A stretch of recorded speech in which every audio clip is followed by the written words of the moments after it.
Hello and welcome to Film du Siècle, the film and media channel focused on all things 90s and 2000s. This week, Seb and Olly will be discussing Harry Potter and the Order of the Phoenix.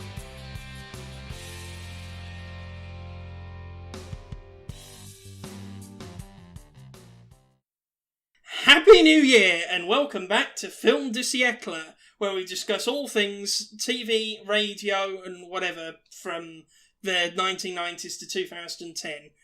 And we're going to kick off the new year with the next in the series of Harry Potter movies. Although so far it has mainly been films. Yeah. We'll get your way soon. Probably review some old Archers or something like that if we're doing radio. I don't know why I said radio. Smash that like button if you feel like it, or subscribe, or standard YouTube spiel, or whatever. Apparently YouTube will not like it if you don't do that. So, I'm doing it now. Okay, right. Fair enough. Okay, that's what I... well, anyway. Harry Potter and the Order of the Phoenix is what we're watching today. Yeah, also, obligatory at the beginning of a Harry Potter video, fuck J.K. Rowling, trans rights. You know what we think of this. Nobody likes you. You know what we think of this by now. Yes. Okay. Alright, now that we've got the hate bombing out of the way, let's start the Potter movie. Right, so what are your memories of this film? I remember actually liking this one. Apparently a lot of people don't, but I liked this one. I remember thinking that the villain of this one was better than the overarching series villain, Voldemort, because Umbridge is much more hateable than Voldemort, who's basically a clown at this point.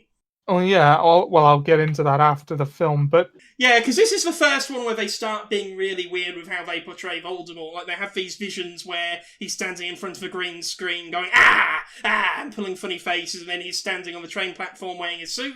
For some reason, I don't know. He degrades from horror villain to pantomime villain. Basically, they take him from being how Star Wars fans remember Palpatine to how Palpatine really was. Yeah.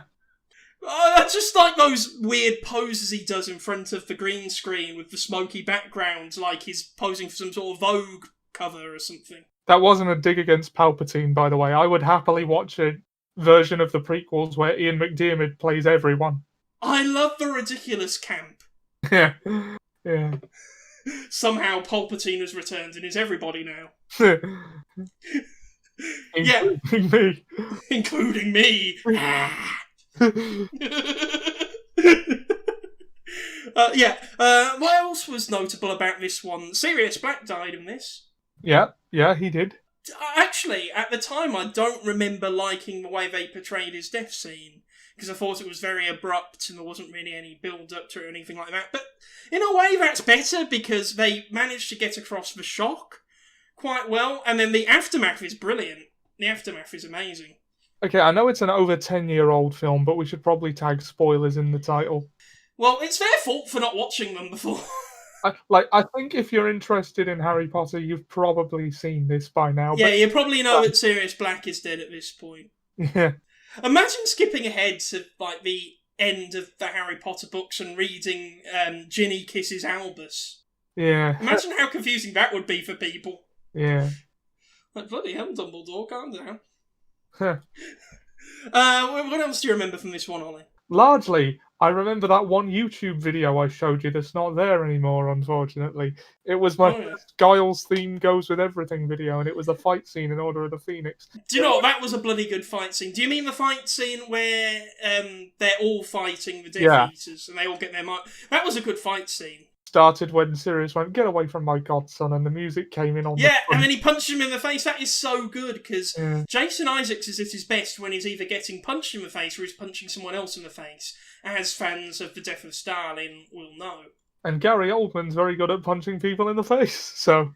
Well, so much experience of it. You know, he's such a hateful individual. I'm joking, I'm sure he's great. What else is nice? Oh, the greatest Harry Potter. Talking more about his Air Force One, Gary Oldman. That's a good point. He was scary in that. Yeah. I'm glad that he didn't method act. He would have given that child traumatic nightmares for life. Yeah.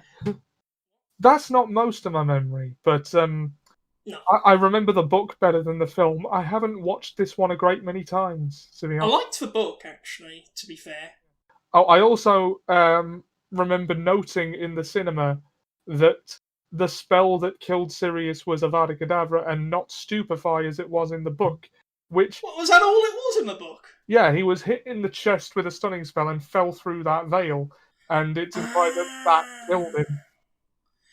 Do you know what? That's a bit of a Mandela effect, because I remember it being Avada Kedavra, but if you're a Death Eater, why aren't you using that spell? And I remember talking about it with someone at school the next day, and we both sort of agreed, yeah, that means because Half Blood Prince, the book, wasn't out yet, and Yeah.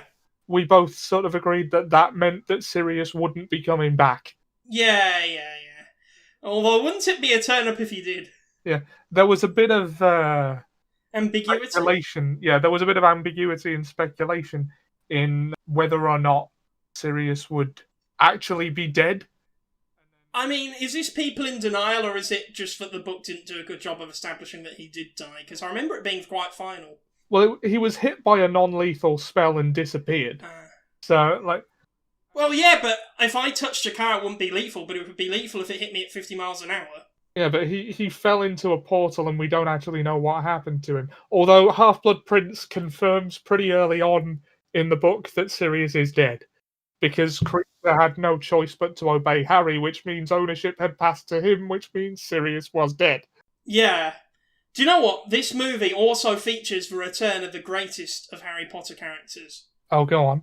Exposition Kid. The Exposition Kid! He comes back, but he has no speaking roles. Which is a shame, because they could have used him to establish things that the audience are just too dumb to understand. Like, Umbridge is really bad, she's a mean lady, she punishes people for no good reason. Or things like, oh no, the Death Eaters are back, they're really dangerous and they're going to kill a lot of people if we don't stop them. Yeah. He could have done that, and then the idiots of the audience, like us, would have known what was happening instead of being confused as to why they're fighting this bold man with no nose. Yeah. Instead of focusing on their studies. Oh my god. I'm actually looking forward to this one. Yeah. Because the fourth one was better than I remember it being, and I was sort of a bit like, I'm a bit fatigued on this going into that. And I was like, no, actually that was quite entertaining. So I actually do really like the fourth one for the reasons I mentioned in the video. It's the oh yeah, it's a shonen tournament arc. It's good at ramping up the stakes from lol, this kid's going to school with his friends to bloody hell, it's a fight between good and evil now. I mean, we always knew it was one, but, you know, it was Well, yeah, but evil Wizard Hitler's back now. He's not just like a guy in a book or a guy on the back of a guy's head. He's back in his own body, and he's Ralph Fiennes. Oh, and something I didn't mention in last month's video on that really shifts the goalposts for Harry Potter, because up until then, the struggles against Voldemort were stopping him from coming back. And now they're stopping him because he's come back. Yeah, they have actively failed in that goal, and it's like, what do we do now? Yeah, but there's loads of more good acting, as I recall, in this one, because Umbridge was just as despicable in the movie as she was in the books, which is good, because that's the point. It's also a really visceral, like, personal hatred you can have for Umbridge, because we've all had that teacher that just had it out for us for some reason. Yeah, I mean, none of them has took it so far as to carve words into my skin, but, you know, we've all met some pretty nasty pieces of work. I mean, whether or not they actually did have it out for you, or you just thought at the time that it felt like they did, we all know how that feels. Exactly. So it's a relatable feeling, but it's ramped up because it's a magical world where everything's dangerous. Yeah. Which is cool. I'm trying to remember who else had good performances. Dumbledore was pretty cool in this one, and it introduces Kingsley Shacklebolt, who has that all-time favourite line, Dumbledore's got style. Yep. That got a good laugh from the audience when that movie came out. I remember that much. Kingsley Shacklebolt also inspired a prank you almost played on me that would have been... Oh my god, can we talk about this very quickly? Yeah. Okay, I went through this phase of pulling pranks, whether they were good or not, but I had a really good idea that I couldn't quite pull off because of how expensive the ads would have been. But I created this fake ad for a fortune teller with the picture of Kingsley Shacklebolt on to add to the legitimacy, I suppose, and your phone number urging people to call you to have their fortunes told. Yeah. And you showed me the flyer after the actual prank you pulled, which was not as good. No, I regret not doing it. Yeah. No, like, that would have at least been funny. I could just imagine people calling you like, Ollie, my wife's about to leave me, what should I do? Well, no, you didn't call me Ollie. You called the person in the ad represented by Kingsley Shacklebolt, Professor Ewu, genuine clairvoyant. Just imagine, hello, Professor Ewu, what? I've got a problem, my wife's about to leave me. Have you got any shaman magic or something that can help stop that happening? Oh my god. I think you might have the wrong number, mate. It would be funny if you turned it around and you actually managed to help people through their problems. I mean, I would try. If that I know you'd try, but we should have done that. Okay, let's watch Harry Potter. Okay. Bye. See you after the credits roll. See you. Bye. And we have returned, having watched Harry Potter and the Order of the Phoenix. Ollie, did you like the movie? Yeah, was alright. Yeah, I'd say better than alright. I actually think this is one of the strongest ones. Yeah. There's some very strong elements about it. You mentioned the pacing was pretty good. This is the first of a few that's been directed by David Yates, so you can definitely see a thematic change for the better. I want to draw some attention to the set design, because it's pretty good in this one.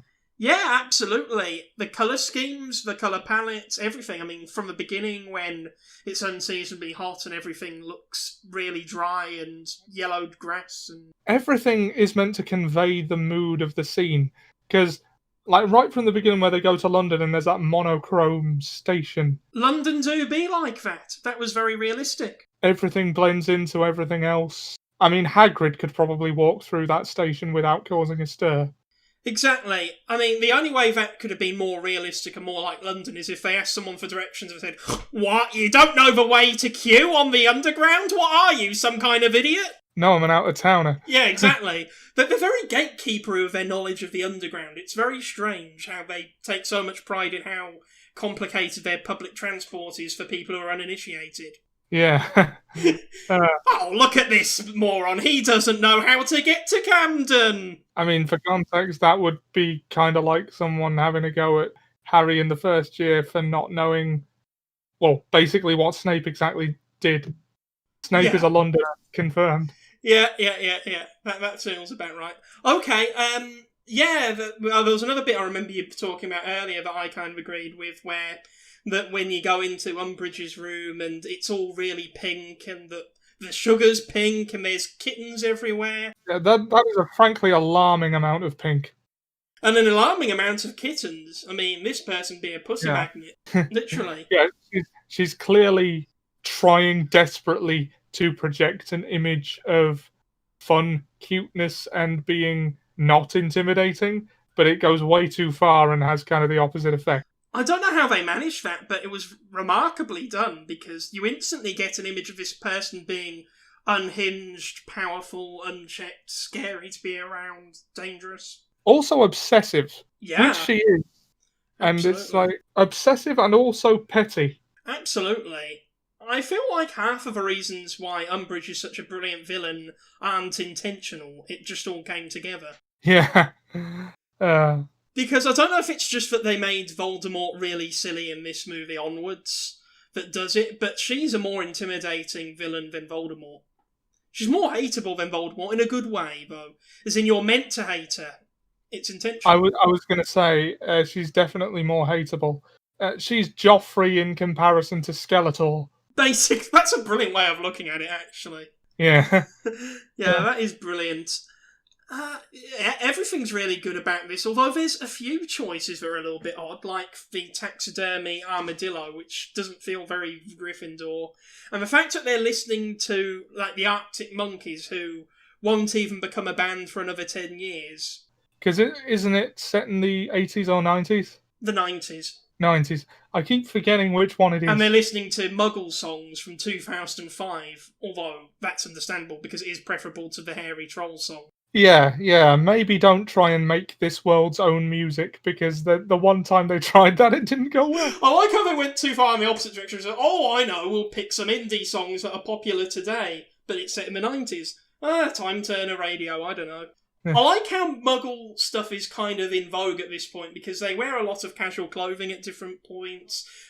Crab's got a slingshot. He's got a slingshot, even though he's got a wand, which is better for everything. I think they can get away with the anachronistic music because the time period is never expressly established. No, I mean, you wouldn't know it was a 90s period drama, would you? No. I mean, you'd think it was an 1890s period drama because of Helena Bonham Carter, but that's incidental. The fact that I keep forgetting which decade it takes place in means that the fact that it is the 90s is sufficiently unimportant that it never comes up. I mean, it's very much like an anime where it's ambiguously America, isn't it? If that makes sense. Yeah. This was a few years ago. There's nothing that says it isn't the mid-2000s, even though we know it's the 90s since we've read the books. Yeah.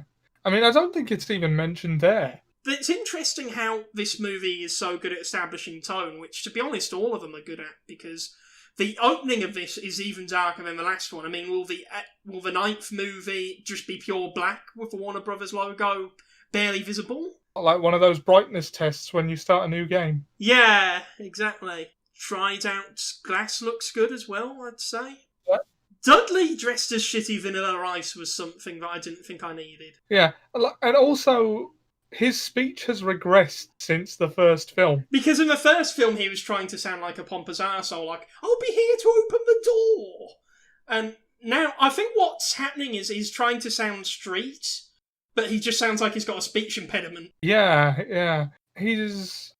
Oh, how do I He's basically a middle-class kid trying to pretend to be a chav. Yeah, that's the impression I get. And he can't do the impression, so he just seems like he's got a problem. We don't hear him talk outside of that situation in this film, so we don't know that he talks like that in front of his parents. No, although maybe he doesn't. We have a theory that why the Dursleys keep getting dumber is because Uncle Vernon, you said this, hit his head in the second movie, so everyone else, Petunia and Dudley, pretend to be dumber so not to make him feel inadequate. Yeah, because if they embarrass him, he gets a bit violent. But yeah, the Dursleys have definitely gone down the ladder a bit in terms of... Which is fine, because they're less of an intimidating presence to Harry now. He's got real problems now. Not saying he didn't before, but... Yeah, I mean, it works because they become less and less important. Like, I'm pretty sure they're only in this film because, like, he's got to be at home at some point. Yeah, and like, he's in the worst possible company when he's trying to work through grief and... I assume David Yates didn't want to lose the broom flying scene. You're right, there's no Quidditch in this one. Yeah. Was there a reason? Like, was there Quidditch in the book, or did they just think, oh no, we haven't got time for this in this one? I can't... Because it was a long book. I only read Order of the Phoenix once, so I don't actually remember whether there was Quidditch in it or not. Was it the longest one, or was Half-Blood Prince longer? It was. Yeah, it was. I remember comparing page numbers once. Yeah. I mean, I remember when I was first introduced to Harry Potter, there were only 4 of them at the time. Ollie, that wasn't Harry Potter, that was just a kid with glasses. I think somebody tricked you. But I remember being genuinely impressed to hear that Goblet of Fire had about 600 pages. Because that seemed like a lot at the time, I suppose. Yeah, like when you're a kid, that's huge. Yeah, absolutely. And it looked tomey, which was impressive. It's not exactly George R.R. Martin's levels of this could kill a small rat if you dropped it on it. I mean, his first book in Ice and Fire is almost as long as all of Lord of the Rings. That is saying something. That's impressive. Although it took me a lot longer to read Lord of the Rings. I know, it's a hard one to get through. I'm not going to say the wording's archaic, because it was written like 80 years ago, but... Of course it is. Yeah, to some extent. There's a lot of things I like about this one that a lot of people don't like, because from what I understand, this is one of the least popular Harry Potter movies because Harry's so aggressive and standoffish in this one, but that's good. That's kind of the point, isn't it? Because he's trying to process grief and also the fact that he couldn't stop Voldemort, the fact that he's no longer in control of his life, the fact that a lot of people don't believe him or actively trying to lampshade him. I think the standoffishness is probably about as true to his character as you're going to get, because he is quite prone to anger in the books. Yeah, which is understandable considering everything he's had to go through recently. Yeah, but it's also J.K. Rowling's convenient excuse when she needs him to be stupid. Like, he's like, kind of Jack from Lost, isn't he? The amount of times in those books you'll read not caring what happened next. Yeah. No, you can't just have your character get angry and then not care about the consequences whenever you need them to do something that they are smart enough to not do. But his feelings are very much justified in the movie, and I don't feel like it goes too far. Yeah, no, the film strikes a good balance with that. And one plot thread that started in this book/movie that never carries on is the whole Dumbledore's army thing. At the beginning of this, he's dealing with how he feels after Cedric's been killed and Voldemort's returned, and a lot of people aren't contacting him or supporting him to his knowledge, and he feels very much alone. And he begins to get over this by starting Dumbledore's army to get people together, to teach them how to fight back, to use his experience to help others. And I feel like that's really good, but they never continue it in the later ones, because in Half-Blood Prince onwards, he's like, oh, I don't know, maybe I'll become an Auror. And it feels like he should have wanted to become a Defense Against the Dark Arts teacher, because that's very much the direction his character was going in. That he was going to become a teacher of others, and through the strength of having several good mentor characters, he would eventually become a mentor to others. And they never really go down that route after this movie, and I think that's a shame, because that could have been a really good conclusion to his character arc in the last one. Yeah, I agree. That would have been a much more interesting direction for his character. Yeah, exactly, because, I mean, why would he want to continue to fight evil after he's defeated the baddest of them all? Yeah, I mean, the reason he wants to become an Auror is because, he wants good to at fight magic. Voldemort. Yeah, exactly, and he's already fought and defeated Voldemort. Yeah. You would think that instead of taking it all on himself, because the whole thing is he can't take it all on himself, and that's why he's got Ron and Hermione as his supporting friends and Dumbledore's army, that he realises the best contribution after defeating Voldemort is passing on what he's learnt to a new generation. Yeah. Instead of just doing Boruto, but without Boruto. Yeah. So, yeah, in conclusion, I did quite like this one. I feel like it's stronger than the last few in certain respects, and I like the new style it establishes. It's very political and satirical in its style, especially the montages of the newspaper sort of establishing the political atmosphere, what's going on. This movie does exposition a lot better than the last few do. Yeah, and once again, I want to put out another good piece of scenery, is when they're sitting the owl exams. Yeah. Umbridge is just looming over all of them. It's basically a scene from Pink Floyd's The Wall, Yeah. but in Harry Potter, and I think that's brilliant. And also, the implications of the Umbridge detention are, just next level creepy. Oh yeah, they do a good job of making her a despicable character. Yeah, I mean, that's 1984 level shit. Yeah, and they do a good job of establishing the character's downfall when she's led through the woods on this wild goose chase, and she's confronted by the centaurs who she's racist against, and she thinks that she can somehow assert herself by being hostile and prejudiced to them like she would be to the children, and that completely backfires. Because of course it does, because she is addressing, creatures that are a lot stronger and more powerful than her. Yeah, and also more numerous and not in the system in which she has authority. Exactly. And I think that's really good poetic justice. Yeah. Yeah, along with the I must not tell lies. Was that even in the book? Yeah. No, I mean the comeback, because the whole I must not tell lies thing was in the... No, I don't think he says anything in the book. I don't remember. See, that is so much better having him use her words against her. That's brilliant. Yeah. And they do a good job of sort of establishing how dislikable she is by having her pick on and sack a character, what's her name? Trelawney, who is basically treated as a big joke in the last few. And all of a sudden, we know she's taking it too far because she's sacking her. Because, yeah, she was the subject of fun for us, but she was never someone who we wished harm for. She's the kind of person they see as...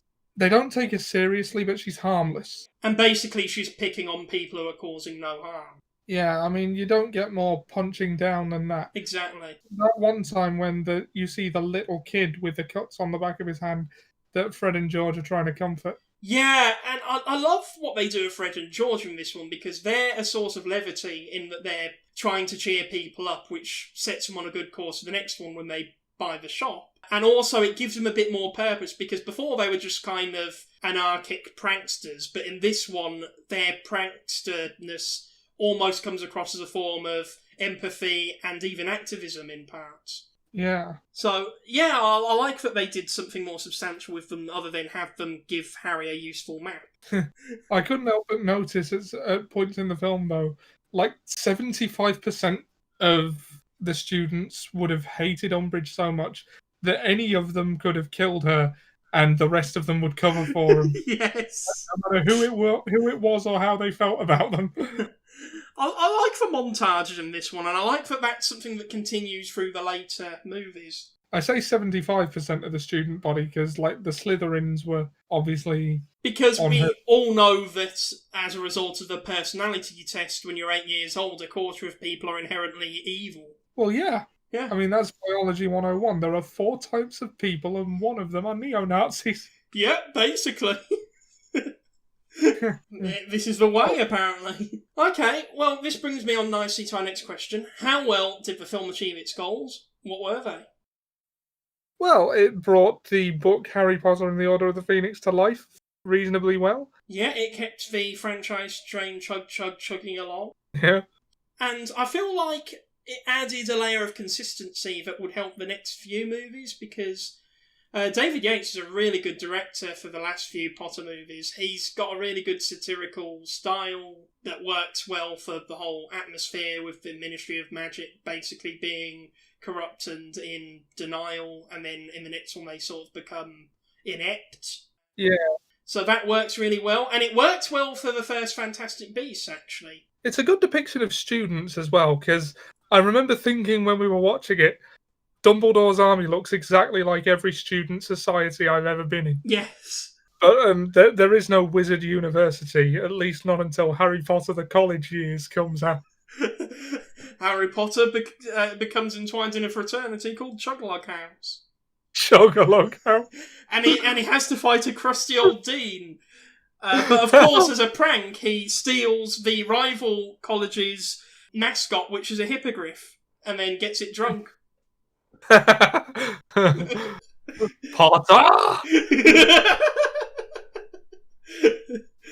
But I like the tone this movie sets, because the children in this are very teenage and kiddie, and it sets a very fun tone, but it's also suitably dark. Yeah. And it doesn't feel contradictory, because during tough times, you do find solace in each other and good humour and friendship and companionship. Yeah. And it's very much got a bit of a Dunkirk spirit about it in that regard. Yeah, I know what you mean. Yeah, although, was Filch such a simp in the book? I don't remember.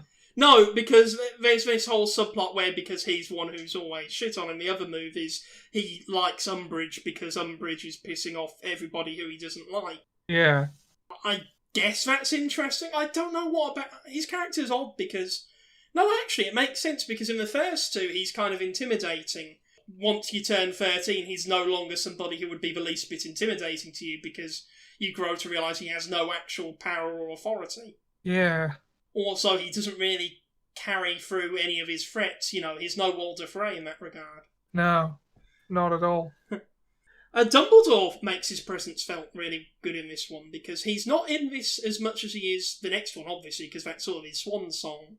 But also, his characterisation feels more Dumbledore in this one. His being agitated is a lot more understandable, because the government's interfering and wrecking his shit. Yeah, and also he needs to assert himself in the face of somebody who's actively trying to usurp him. Yeah. Also, when he gets confronted and removed, he doesn't react out of in anger. He keeps his cool and turns the other cheek and gives like a wink to Harry and escapes without hurting anybody, and that feels a lot better than him angrily shaking a kid because he entered his name into the Goblet of Fire. Like in the next one, when he first meets him, you couldn't have called it anything else. Like, you couldn't have called it anything that didn't directly incriminate me. Yeah, because the whole thing is it was meant to be an ironic name because a lot of people had this conspiracy theory that Dumbledore was trying to form an army. So lol, we'll call it Dumbledore's Army then. And then it backfires. Because it's never really established in this movie why it's called Dumbledore's Army. Also, can we talk about the fact that Harry's subconscious is a more effective main villain than Voldemort? And that's almost it's not almost. That's surprisingly sophisticated because we are often our own worst enemies in that regard. Yeah, and Harry certainly is in this one because he self-doubts a lot. He's led to believe that he's causing harm because he's made to feel like he's responsible for what happens to Arthur and that he's being corrupted by his link to Voldemort. And then that's helped by the whole, the city has shown that it's full of people ready to believe in good. Maybe if we started looking at what's the same instead of always looking at what's different, platitudes that Hermione and Dumbledore are very good at giving. They're quite good in this. Yeah, yeah. Also, Bellatrix Lestrange finally appears in this one, although she's basically just a collection of Helena Bonham Carter B-roll footage. Yeah. I'm pretty sure you could have had her in this film without actually having her come down to set. Yeah, they could have just filmed her walking around the house and that would have been effective footage. Or just splice in different roles. Yeah. When she gets busted out of the prison and she's laughing maniacally, I would believe that that's just footage of her walking onto the set after she was cast. Little Daniel Radcliffe! We don't have beef with Helena Bonham Carter. No, we just think it's funny that she always plays a very similar kind of character who's sort of in a Victorian time warp. Sinister Cockney. Yeah. That's basically her in most movies. Yeah. Sinister Victorian Cockney. And we love it. I think she's a really good actress, and especially she's perfect for this role. This is the role she was born to play. Definitely. I mean, she doesn't... I did say she doesn't really get much to do. I mean, obviously she kills Sirius, but she's a more sinister threat in the Deathly Hallows ones, as I remember. Yeah, yeah. Yeah, she's in those more. I also seem to remember that, yes. We see diegetic music again, because there was the... Why is it Flitwick's job to conduct orchestras? He's a divination teacher, isn't he? Why is he doing music? No, I think Flitwick is the charms teacher. Yeah, but he conducts. He also conducts. Maybe he's just the only teacher that knows how to do that. Maybe he just does it out of joy. Yeah, maybe. It's just music club. Yeah. Although, has he had a line in 5 movies? He said, "Move those mouths." Oh yeah, that memorable quote. He called Hagrid an idiot when he impaled his hand on a fork. Well, that is an idiotic thing to do, in fairness. Yeah. I'm on Team Flitwick for this one. And then there's the Wingardium Leviosa scene in Philosopher's Stone. I think that's it. Does he do more in the books, or was he done dirty in the books as well? I don't think he's mentioned that much in the book either. No. I mean, are there Flitwick stands out there? If there are, we'd be keen to hear from you. Yeah. McGonagall was good in this. Yeah, very good. Yeah, she's such a badass in the David Yates movies. And I like how she is the one who stands up to Umbridge. And it makes sense, because who else has the authority to do that? Because really, Dumbledore can't, because he's got so much scrutiny on him. Authority and inclination as well. Exactly. Yeah. She really makes a fool out of Snape. I almost felt sorry for him in this one, because she does this sort of appraisal of Snape in front of his whole class to undermine him. Yeah. Also, did Snape just low-key try to help Harry's love life in this one? I know what you mean, but no, I think that was more for the audience's benefit than Harry's. Ah, I see. So that was just exposition rather than Snape being uncharacteristically nice, because there's this whole... I wouldn't call it a love triangle, because Ginny's doesn't really factor into this yet. That's sort of out of the blue thing that comes in the next movie, although I think it was established early in the books that there was like a growing thing. No, it's not. It's just as out of the blue there. Was it? I think so. I seem to remember. Because the whole thing was that she fancies Harry, and Harry, because he's a 12-year-old boy who's interested in 12-year-old boy things, isn't particularly interested back. And then, like, by the time of Half-Blood Prince, it's like, well, actually, she's pretty cool, yeah. Was a thing in the book. Like, her being shy around him was a thing in the book.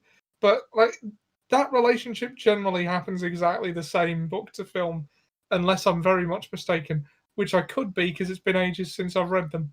Yeah, I mean, what does happen between Harry and Cho in the end? Because in this movie, there's this whole thing where it looks like she sold them out, and he shuns her after that, for understandable reasons. And then, I think they sort of go their separate ways at that point. Yeah, because you never really get, like, a resolution to that whole subplot where they kiss. Yeah. I mean, in the book, I do remember, like, she passes him on the train on the way back. Ron mentions she's going out with someone else, and Harry's surprised to find it doesn't bother him. Yeah. I mean, I suppose it doesn't really fit in pacing-wise at the very end, but that's resolution enough for me. Like, later in another book, Ron's having trouble with relationships, and he's like, it's difficult because you and Cho, and then Harry cuts in with just sort of fell apart, yeah. Yeah, and it does happen, and I think that's really cool that that's what happens in the story, because that's realistic. That's the resolution for that, and it's good enough. It is what it is. How did you feel about that? Because I feel like it either should have been more of a thing or less of a thing, if that makes sense. I mean, I think it could have done with a bit more build-up. Yeah, I know what you mean, because it carries over from the last one. Yeah. Because, Harry finally gets what he wants, but really, it doesn't really mean anything in the end, does it? Yeah, they could have done with another scene or two together, like just them. Yeah, exactly. And I think it's quite interesting that they're going through a similar thing, because obviously they were both sort of Cedric's partner in two different ways in the last one. Or the same one, depending on how... Hey, I'd be down for that. Not a bad place for a bath, Harry, if you know what I mean. Oh, right, yeah, Potter stinks, yeah? Well, fuck you too, Cedric. You've taken it that way. This movie also introduces the best character. Well, the second best character behind Exposition Kid, Luna Lovegood. Oh, yeah, I think she's probably the only Harry Potter character I'd actually want to be friends with. Yeah, and the thing is, she's easily the most welcoming and accepting out of all of them. Yeah. Well, yeah, her and Neville, definitely. But out of all of the characters of their age, she's easily the most accepting and opening and warm character out of all of them. It's really weird that they feel so odd around her at the beginning, because was she odder in the books? I mean, it's written about, so the little idiosyncrasies like holding the book upside down are... more attention is drawn to them because it spends time explaining them. But visually, it just comes off as something that's a little bit odd. Yeah. I don't... But yeah, she was really good in this movie. Yeah. Also, I like how she was one of the only people who could really effectively empathise with Harry about, like, his sense of loss, because Hermione and Ron haven't really lost people in the same way. I mean, at this point, all Ron's lost is his pet rat. Yeah. And it turned out that was a middle-aged man, so... Yeah, it happens. Yeah. That seems like a headline in Brass Eye. Yeah. Well, child's rat turns out to be middle-aged man. The thing about that is that Fred and George had the Marauders map for years. Yeah. So, like, they must have seen Ron in his bedroom with a grown man called Peter on the map at some point. And it's like, what went on there? Why didn't they investigate or say anything? Oh dear. Well, with someone called Peter. Maybe they just thought Ron was gay and had a boyfriend. Gay? Fair enough. And didn't tell him because... like, underneath it all, they are actually quite fond of their little brother. So, see, that's really nice. Although they're children, but oh well. Did the movie exceed your expectations? It did, yeah. It flowed very well, I'll say that. Yeah, it flowed like wine. I still don't think the privet drive scene was necessary. You could have opened with him arriving at Grimold Place, and nothing would be lost apart from the spectacular broomstick flying sequence, which is, I think, why he started at Privet Drive to begin with. Well, no, there was the whole thing where they get attacked by the Dementors, and that's important because... Why did I forget about that? I don't know, it's kind of important, and it happens at the beginning. It is, yeah. yeah, that happens. The confidential letter that speaks its contents aloud for all to hear turns up. It has a stamp that says confidential in big letters, and it says, "You've exposed magic to the Muggles," and it says it in front of several Muggles. Work that one out. So this is your NHS sexual health results. It has come back positive. I repeat, positive.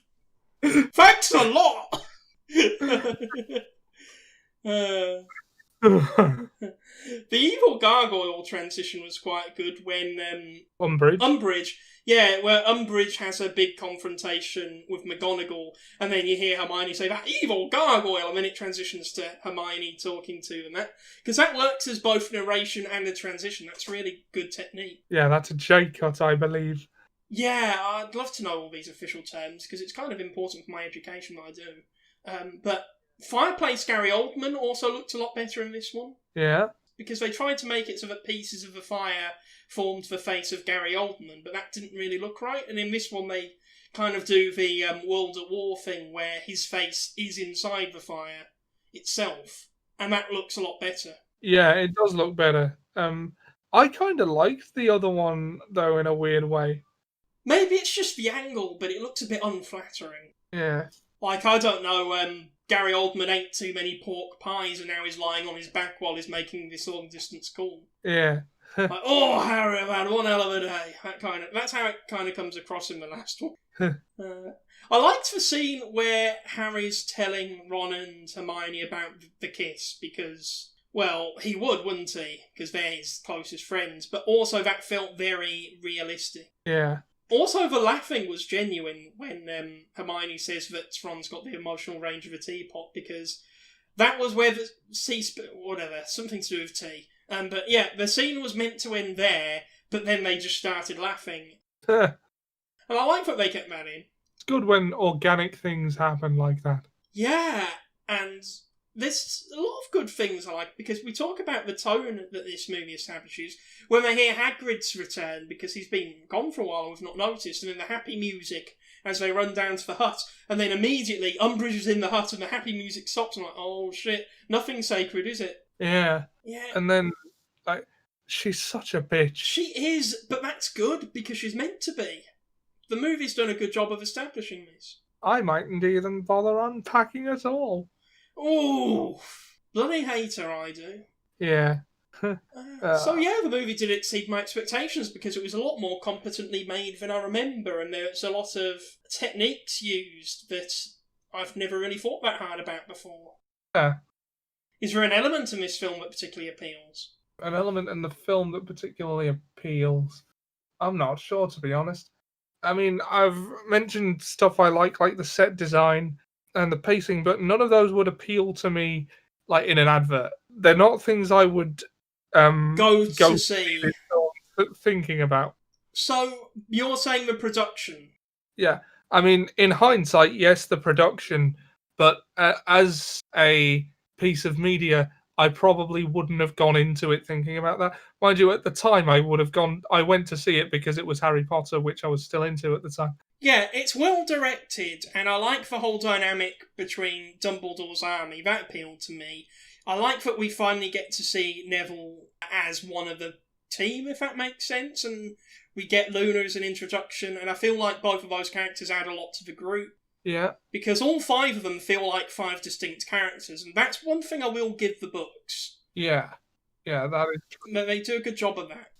You know, I'll give credit where it's due. Yeah. Yeah, it's kind of funny that it's called the Order of the Phoenix, and the Order of the Phoenix doesn't really factor into it that much. Yeah. So that feels more like a chapter name than a book name.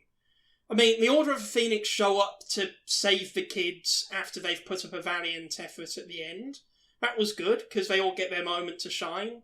We get Kingsley Shacklebolt. Thematically appropriate, because Dumbledore's army is very much Harry's version of the Order of the Phoenix. Yes, that's a good way of looking at it. And they're kind of the spiritual successors of the Order of the Phoenix, because although the Order of the Phoenix are all good guys who we know are going to keep up the good fight, ultimately this is going to be won or lost by the younger generation.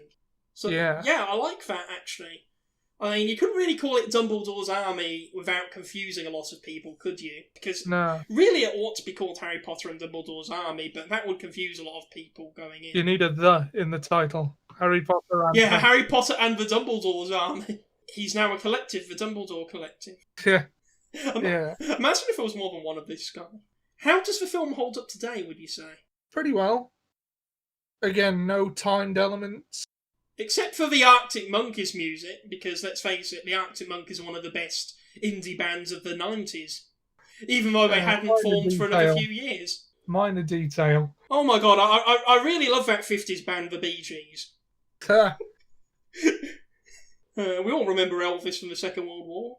If I ever get to make a film, I'm going to have it set in the 50s and have it be playing Mark Ronson or something. That'd be brilliant. Mind you, no, I've been beaten to the punch on that one. In A Knight's Tale, the procession, the band in the jousting tournament is playing We Will Rock You by Queen. I love how they use more contemporary music, like London Calling when they visit London, even though it's medieval times. No, that's The Boys Are Back in Town. Oh, no, London Calling is in Die Another Day when James Bond visits London. This happens in a Bond movie. It's brilliant. No, it is The Boys Are Back in Town. You're right. Wait, I could have sworn London Calling was in A Knight's Tale. Is that a Mandela effect? Well, it is a Mandela effect, yeah. Shit. I would have remembered that. That's really weird. Yeah, I would like to do a period drama with the soundtrack of Maroon 5. Yeah. That'd be good. Like, have it set in the 30s and then Maroon 5 are playing.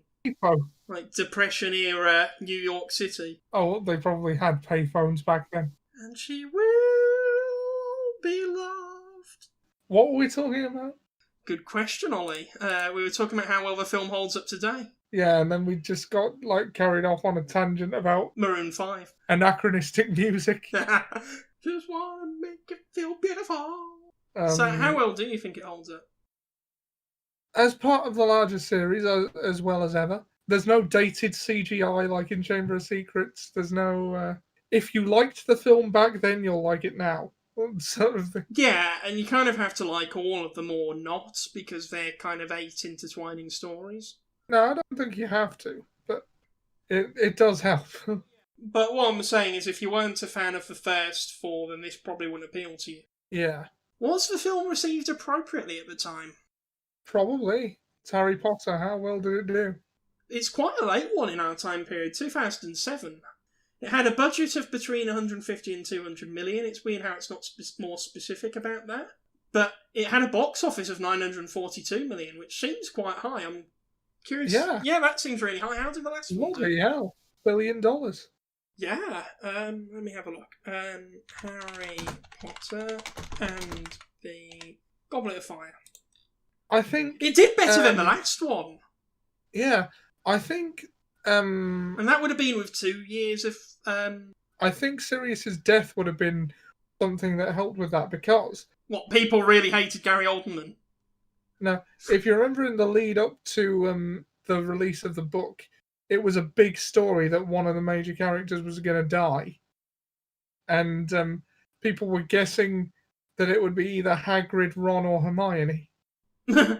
So basically they were let down when I remember this being in the paper. That's how widely discussed it was. Yeah. So when the film came out, I imagine those same people will have wanted to see how that scene was handled. Yeah. And apparently J.K. Rowling had said ahead of time that things would get darker for Harry from here on. Yeah, because it would have been around the time when the book series was beginning to wrap up, wouldn't it? Yeah, I suppose. Yeah, and I feel like Harry Potter was definitely experiencing a mid-2000s renaissance at this point. Yeah, definitely. I mean, you couldn't exactly call The Crimes of Grindelwald a renaissance, could you? No. It's more the Dark Ages. Yeah. And as much as I like David Yates, he still has to answer for those crimes. I agree. Crimes of Grindelwald was shit. The only fun I had watching that movie the one time we went to see it was trying to keep count of how many crimes Grindelwald commits. Yeah. That was fun. Did we reach like 60 before we just gave up? Yeah. Like, then, hijacking a moving vehicle. That was a laugh. I think he murdered a baby at some point. Yeah, as you do. Which, puts him a step ahead of Voldemort as far as competent villainy Well, goes. yeah, he actually succeeded to murder a small child. Yeah. Wow. I mean, they say in this film, don't you want to know how that happened? It's No. been explained how that happened. Yeah. He forgot about the love defense and it backfired. He got mirror forced. Oh, magic cylinder. He got cocky and didn't realise that Harry's mum had set a mirror force. Oh, it's so dumb. Jason Isaacs was fun in this as per usual. Yeah. Yeah. Well, he always is. Yeah, absolutely. Mark Day edited this movie, so I think he deserves a lot of the credit for why this is so good, because it was well put together. Yeah, editors don't get enough credit in film discussion. And we're guilty of that as well. We never mention editors. No, and we should start doing that, because it's not all down to the director or the screenwriter, although obviously that's a big part of it. Or even the actors, even though they're who we see on screen conveying the characters. It's a collaborative effort. Yeah, and we don't really acknowledge that much. There's this article I remember seeing a screenshot of that really made me laugh. Go on. And I forget the name, but it said, we tend to attribute game creation to a single person, said someone, creator of Deus Ex. And yeah. Well, that's the thing. I mean, half of all good games are made by Tom Clancy, single-handedly. It's got his name on it. I actually do wonder how much input Tom Clancy actually has. He does it all, Ollie. He writes the books, he makes the movies, he does the Fallout New Vegas. Wait, what? Was he responsible for Fallout New Vegas? No. He was nowhere near that. I'm looking him up now. Tom Clancy's had nothing to do with Fallout. Splinter Cell. He did Splinter Cell. Wait, he died 7 years ago, which is remarkable considering how many video games he still makes. Does he? Bloody hell. What was the last one? Well, presumably 7 years before his death. Well, 7 years ago. Yeah. He wrote Patriot games. He wrote The Hunt for Red October. These are things he actually did. Oh my god, I just saw finances and I thought it said fiancés. Gotta say, did he have a lot of those? Yeah. I'm looking at his video games. Officially licensed games based on The Hunt for Red October, released in the 80s and 90s. More recently, Ubisoft have made many video games based on his books. That's why his name is attributed, because they're based on his books, I see. Right. I thought that he had a hand in game development for a while, because he did the Rainbow Six Saga, which were based on his books, apparently. Ghost Recon, Splinter Cell, N-War, Hawks, The Division, Elite Squad. What did I think he did that he didn't? Fallout New Vegas. I thought he was responsible for Fallout somehow. Tom Clancy's Fallout. No, that was I forget the developer name, but they got him back for Fallout New Vegas, and that's why that's the best one. Okay. And Tom Clancy had nothing to do with it. Yeah. Have you played Fallout New Vegas? No, I just assumed it had something to do with Johnny Vegas. It's on sale now on Steam, I believe. Okay, I might check that out. Also, it's weird how they're drinking lager during the Order of the Phoenix meeting. Yeah, that's a Muggle drink. Yeah, was there a sort of Muggle fashion renaissance during this period? I think, well, in the films there were. Where being Muggle was chic. Yeah, I think they just didn't want the hassle of coordinating so much of a costume department. Maybe Gary Oldman just wanted a pint, because he's had a hard day, and they're like, yeah, we'll let you have a pint on set. And then he just left it on screen. I wouldn't deny Gary Oldman, though. No, I would give Gary Oldman a pint. It would be lager, shandy, cider, whatever he wanted, he could have one. So whenever Seb is in the director's chair, Gary Oldman gets what he wants. Yeah, I owe you a drink, Gary Oldman, if you're watching this. So, in conclusion. Yeah, it was a fun time. Glad we watched it. Suitable send-off for Sirius as well.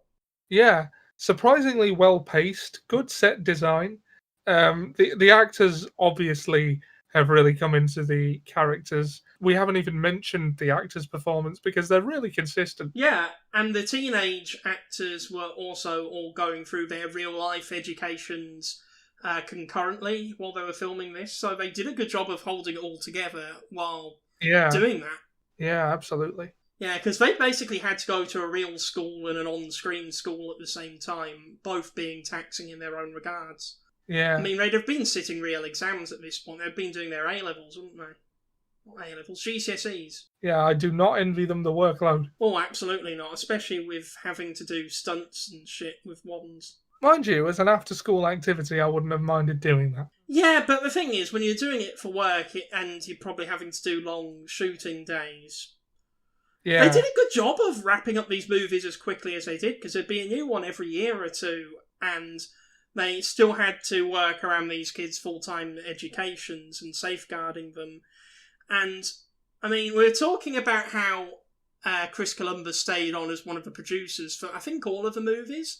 I think his influence was felt because I think that he felt responsible for some of the ups and downs that Macaulay Culkin had after being a very successful child actor. So in all of his productions since, he was very mindful of adequately supporting the child actors. Oh, really? So I think that he pushed a lot for them to have as normal a childhood and education as possible, so he deserves a lot of credit for that. So yeah, was pretty good. You already know if you like the Harry Potter movies or not. So any recommendation or lack thereof from us would make no difference. No, I mean, it's not exactly like these movies will start bombing because we say we didn't like them, because that was years ago. We do old movies. Yeah. And that's a great thing about doing this channel. These movies weren't old when we watched them, and it kind of puts things into perspective when we realise our age now and how far these movies have come in a way. Yeah, that's true. Yeah. I mean, this movie's almost half my life away. That is a frightening thought. I know. Time is terrifying as a concept. Yeah, it really is. Next video that we're going to be doing is a bit more of a fun movie, as in... Wait, this was fun. What am I on about? We're doing the A-Team. Yeah, next week we're doing the A-Team, so we're going to dip into the past a bit with that one and just kick back and enjoy a genuinely fun movie that I have a lot of fond memories of watching. I've only seen it once. It'll be interesting. Yeah, I'm looking forward to revisiting this. Yeah. Hope you enjoyed, the 5th of 8th Harry Potter movies. We're getting through this franchise very quickly now. Past the halfway point. Yeah, we'll see you next week. Yeah, looking forward to it. Take care, guys, and have a happy new year. Yeah, and subscribe to the channel if you haven't already. Yes, please. Do as the Shadix Man says and subscribe. Goodbye.